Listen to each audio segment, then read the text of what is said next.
ఉమ్మడి రాష్ట్రంలో బీజేపీకి తొలితరం నాయకులు అనవచ్చా మిమ్మల్ని? తొలితరం నాయకులే కదా బీజేపీకి? మీరు ఆర్ఎస్ఎస్ బ్యాక్గ్రౌండా లేకపోతే బీజేపీ నుంచే? నేను జనతా పార్టీ నుంచి వచ్చిన, అంటే ఎమర్జెన్సీకి వ్యతిరేకంగా పనిచేసిన. ఎమర్జెన్సీకి వ్యతిరేకంగా పనిచేసినాక అది జనతా పార్టీ అయింది. జైల్లో పుట్టిన పార్టీ జనతా పార్టీ. జనతా పార్టీలో యాక్టివ్గా పాల్గొన్న తర్వాత అది 1980లో బీజేపీగా మళ్ళీ దాని స్థానానికి అది వెళ్ళిపోయింది. బీజేపీగా జనసంఘ్ నేపథ్యం ఉన్నోళ్ళు మొదటి తరం నాయకులు మా దగ్గర. స్వర్గీయ జంగారెడ్డి గారు ఉండరు. 1967లో జంగారెడ్డి గారు జ్యోతి గుర్తుతోటి జనసంఘ్ పార్టీలో గెలిచిండు. ఆనాడు ఇంకా తతిమ ఇద్దరు నాకు గుర్తులేరు కానీ ముగ్గురు అసెంబ్లీ మెంబర్లు ఉండరు. ఎక్కడి నుంచి? కరీంనగర్, వరంగల్? ఆంధ్ర నుంచి ఒకరు, ఇంకా తెలంగాణ నుంచి ఒకరు ఉన్నట్టున్నది, నాకు గుర్తు రాలటం లేదు. ఒక్కటి మాత్రం పరకాలన్న ఆనాడు జ్యోతి గుర్తుతోని స్వర్గీయ జంగారెడ్డి గారు గెలవడం జరిగింది. ఆయనే 78లో జనతా పార్టీలో మా ప్రాంతంలో, అప్పుడు శాంపేట నియోజకవర్గం అయింది, మా ప్రాంతంలో ఆయన గెలవడం జరిగింది. దాంతో మేము జనతా పార్టీలో ఆయన సాన్నిధ్యంలో నేను అసలు నక్సలెట్లో పోదామని అనుకున్నా. ఎవరు, మీరా? నేను నక్సలెట్లో పోదామని అనుకున్నా. ఎమర్జెన్సీకి వ్యతిరేకంగా పనిచేసిన దొరలు నన్ను తొక్కేసారు. నాకు ఇది చిన్న వ్యాపారం ఉంటే లేకుండా చేసారు, సరాయి వ్యాపారం ఉండే. అయితే దొరలు నన్ను శత్రువులు చేసారు. శత్రువులు చేస్తే నాకు కసి, ఎట్లా నక్సలెట్లో పోదామని జంగల్లో పోయినా, మాట్లాడుకొని వచ్చిన. మాది వాడ హరిజన వాడకున్నా, కట్టాయి మా ఉండే ఎల్లు మావ అనేది నేను వాయువర్సలతోనే పిలుచుకునేది.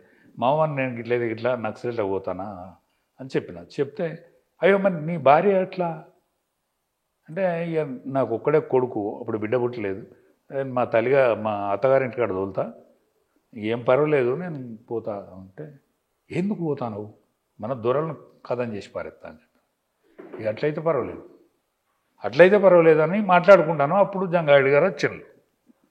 జంగారెడ్డి గారు వచ్చి నాకు జనతా పార్టీ టికెట్ ఇచ్చింది. ఏం చేయాలి, రేపు రా అన్నే అన్న.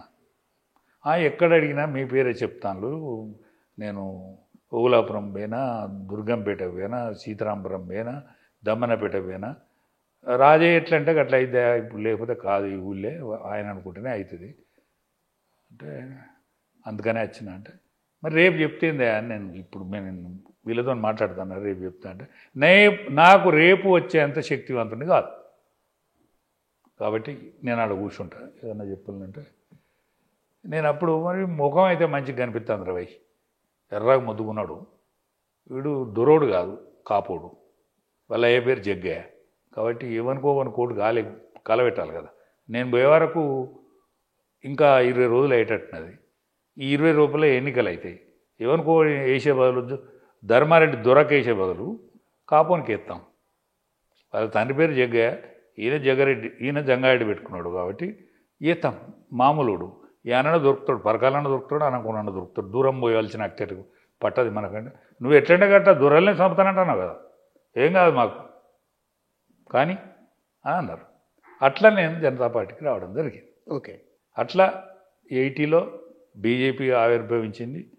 బీజేపీలో జాయిన్ అయినాను. ఆ నేపథ్యంలో నేను ఉమ్మడి వరంగల్ జిల్లాకు అధ్యక్షునిగా ఉన్నప్పుడు నేను ఆర్ఎస్ఎస్ ప్రథమ వర్ష చేసిన, ద్వితీయ వర్ష చేసిన. మరి దొర సంగతి ఏం చేసినావు? దొరదేం చేశారు మీరు?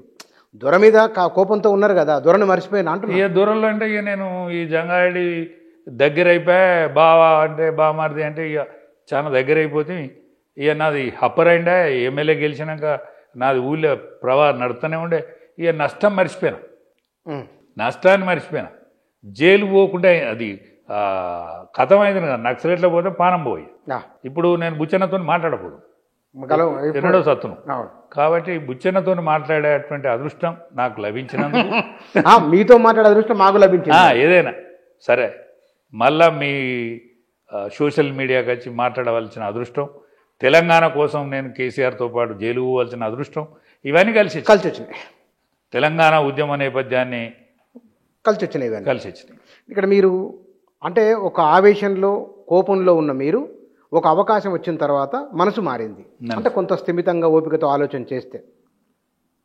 దానికి మీరు ఏ దూరం మీద కోపం వచ్చిందో జీవితంలో అదే వారి దగ్గర పనిచేయాల్సి వచ్చింది.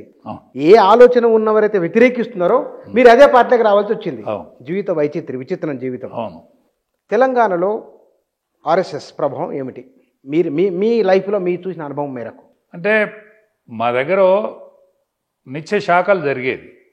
ఒకప్పుడు బాగా నిత్య శాఖలు నడిచేది ప్రతి గ్రామంలో. మా పరకాలలో నిత్య శాఖ నడిచేది. ఈ మధ్యకాలం లేదంటే శాఖలు నడవటం కొంత మందగించిన మాట నిజం. అయితే దాన్ని మళ్ళా పునరుద్ధరణ జరిగింది. మన 100 సంవత్సరాల కార్యక్రమంలో భాగంగా మా ఊరుగొండ గ్రామంలో కూడా ఒక 65 మంది యువకులు ఘన వయసుతోటి మామూలు గ్రామంలో ఊరేగింపు చేయడం జరిగింది. అందులో నేను పాల్గొన్నా. నేను కూడా ఘన వయసుతోనే పాల్గొన్నా. ఇట్లాంటి పరిస్థితి ఆత్మకూరులా, మళ్ళీ పరకాల, అన్ని కేంద్రాలలో కూడా మళ్ళీ పునరుద్ధరణ అయితే శాఖలు నడుస్తాయి, శాఖలు అయితే జరుగుతాయి. మీరు 70ల్లో 80ల్లో ఆర్ఎస్ఎస్ తెలంగాణ సమాజాన్ని ఎట్లా ప్రభావితం చేసింది, కమ్యూనిస్ట్ ఎట్లా ప్రభావితం చేసిందో చాలామందికి తెలుసు. విశ్వవిద్యాలయాల నుంచి వీధుల వరకు ఆ రోజు మీరు ఆ 80ల్లో 70ల్లో లెఫ్ట్ మూమెంట్ ఉన్నది.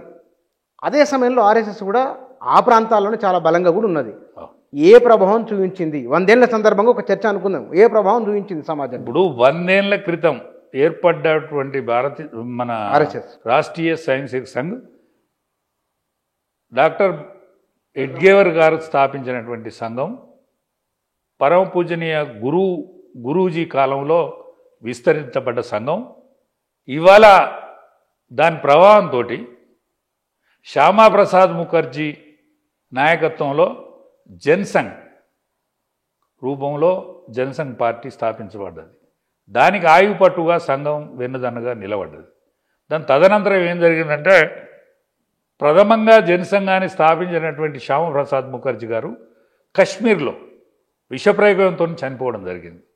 దాని తర్వాత వచ్చిన దీన్ దయాళ్ ఉపాధ్యాయ కాలంలో ఏకాత్మ మానవవాద సిద్ధాంతంతో ఆలోచించి, అంటే ఇవాళ లెఫ్ట్ భావజాలం ఉన్నటువంటి ఆనాటి ఆలోచన విధానానికి దరిదాపులల్లా వాళ్ళు ఆలోచించిన విధానాన్ని లెఫ్ట్ భావజాలంతో కారల్ మార్క్స్ ఏదైతే ఆలోచించిండో, దున్నేవాడిదే భూమి అనే సిద్ధాంతాన్ని అయితే ఐడియాలజీ తీసుకొని స్థాపించిండో, వీళ్ళు కూడా